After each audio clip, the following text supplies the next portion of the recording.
Good morning friends. I hope आप सब अच्छे होंगे। आपका स्वागत है आपके अपने YouTube channel current affairs for exam में। चलिए आज दिनांक 30/5/2024 की प्रश्नावली शुरू करते हैं। हाल ही में एशियाई रिले चैंपियनशिप 2024 कहाँ आयोजित की गई थी? दक्षिण कोरिया, थाईलैंड, जापान, लाओस। इसका सही जवाब है थाईलैंड। एशियाई रिले चैंपियनशिप 2024 हाल ही में थाईलैंड के बैंकॉक में आयोजित की गई थी। यह 20 मई और 21 मई को आयोजित किया गया था। मोहम्मद अजमल, ज्योतिका श्रीदंडी, अमोद जैकब, शुभा वेंकटेशन की भारत की मिश्रित रिले टीम ने 4x400 मीटर स्पर्धा में स्वर्ण पदक जीता है। मोहम्मद अनस यहिया, टी संतोष कुमार, मीजो चाको कुरियन और अरुकिया राजीव की पुरुष टीम दूसरे स्थान पर रही और रजत पदक जीता है। चलिए अगले प्रश्न पर आते हैं। निम्नलिखित में से किसे 2 वर्षों के लिए क्रिकेट ऑस्ट्रेलिया के बहुसांस्कृतिक राजदूतों के रूप में नामित किया गया है? रवि शास्त्री, सचिन तेंदुलकर, सौरव गांगुली, अजय जडेजा। इसका सही जवाब है रवि शास्त्री। चलिए अगले प्रश्न पर आते हैं। हर वर्ष हिंदी पत्रकारिता दिवस कब मनाया जाता है? 27 मई, 28 मई, 29 मई, 30 मई। इसका सही जवाब है 30 मई। हर वर्ष 30 मई को हिंदी पत्रकारिता दिवस मनाया जाता है। उट्टन मार्टन भारत में प्रकाशित होने वाला पहला हिंदी समाचार पत्र था। उट्टन मार्टन का प्रकाशन कलकत्ता में हुआ था। प्रकाशन की तिथि 30 मई 1826 थी, इसलिए 30 मई को हिंदी पत्रकारिता दिवस मनाया जाता है। चलिए अगले प्रश्न पर आते हैं। ऑक्सफोर्ड इकोनॉमिक्स के ग्लोबल सिटीज इंडेक्स के अनुसार निम्नलिखित में से कौन सा भारतीय शहर शीर्ष पर है? दिल्ली, बेंगलुरु, मुंबई, चेन्नई। इसका सही जवाब है दिल्ली। ऑक्सफोर्ड इकोनॉमिक्स के ग्लोबल सिटीज इंडेक्स के अनुसार भारतीय शहरों में दिल्ली शीर्ष स्थान पर है। दुनिया के 1000 सबसे बड़े शहरों में 350वें स्थान पर के साथ दिल्ली सर्वोच्च रैंक वाला भारतीय शहर बनकर उभरा है। चलिए अगले प्रश्न पर आते हैं। निम्नलिखित में से किसे मद्रास उच्च न्यायालय के कार्यवाहक मुख्य न्यायाधीश के रूप में नियुक्त किया गया है?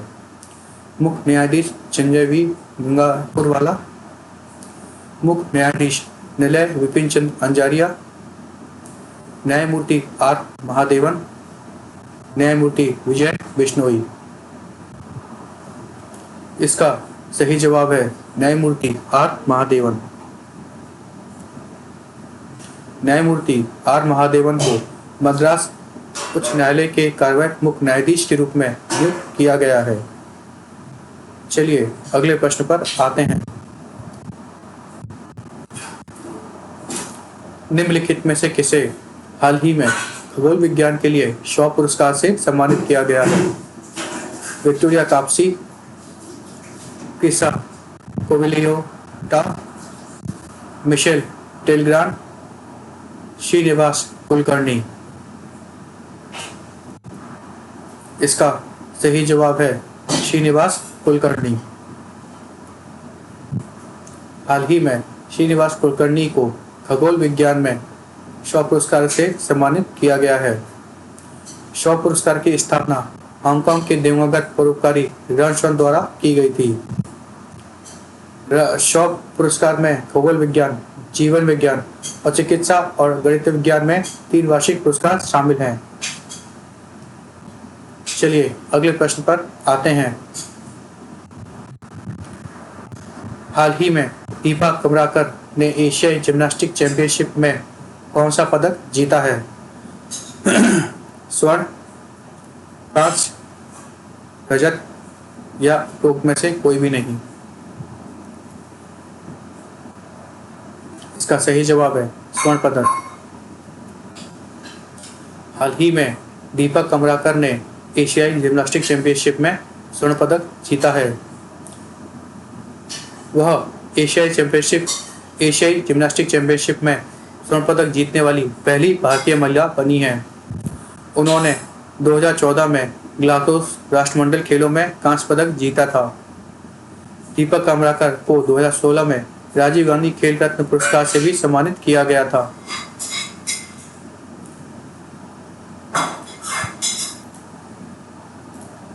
दीपक कर्माकर को 2016 में राजीव गांधी खेल रत्न पुरस्कार से भी सम्मानित किया गया था। उन्हें 2017 में भारत के चौथे सर्वोच्च नागरिक पुरस्कार पद्म श्री से भी सम्मानित किया गया था। चलिए अगले प्रश्न पर आते हैं।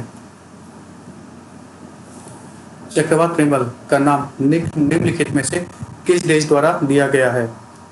संयुक्त अरब अमीरात, ओमान, सऊदी अरब, बांग्लादेश। इसका सही जवाब है ओमान। चक्रवात प्रेमल का नाम ओमान द्वारा दिया जा रहा है। अरबी में प्रेमल का मतलब है रेत। चलिए अगले प्रश्न पर आते हैं। हाल ही में निम्न में से किस राज्य सरकार ने नए AI और ML केंद्रित डेटा सेंटर की योजना बनाई है? कर्नाटक, आंध्र प्रदेश, तमिलनाडु, पश्चिम बंगाल। इसका सही जवाब है पश्चिम बंगाल। हाल ही में पश्चिम बंगाल राज्य सरकार ने नए AI और ML केंद्रित डेटा सेंटर की योजना बनाई है। पश्चिम बंगाल राज्य सरकार एक शक्तिशाली उच्च क्षमता वाला डेटा सेंटर स्थापित कर रही है जो 2300 समवर्ती उपयोगकर्ताओं को कृत्रिम बुद्धिमत्ता मतलब AI और मशीन लर्निंग एप्लीकेशन चलाने की अनुमति देगा। यह सुविधा उन्नत डेटा विश्लेषण का समर्थन करने के लिए बुनियादी ढांचा प्रदान करने के डेटा विज्ञान के वैज्ञानिक अनुप्रयोग की सक्षम करेगी। चलिए अगले प्रश्न पर आते हैं। हाल ही में 10वां विश्व जल मंच निम्नलिखित में से किस देश में आयोजित किया गया? Laos, Cambodia, Indonesia, Thailand. इसका सही जवाब है इंडोनेशिया। 10वां विश्व जल मंच हाल ही में इंडोनेशिया के बाली में आयोजित किया गया। 10वां विश्व जल मंच का थीम था water for shared prosperity. Friends, आज का सेशन यही समाप्त होता है। आपको हमारा सेशन कैसा लगा कमेंट करके बताइएगा तथा लाइक एवं सब्सक्राइब अवश्य कीजिएगा। धन्यवाद।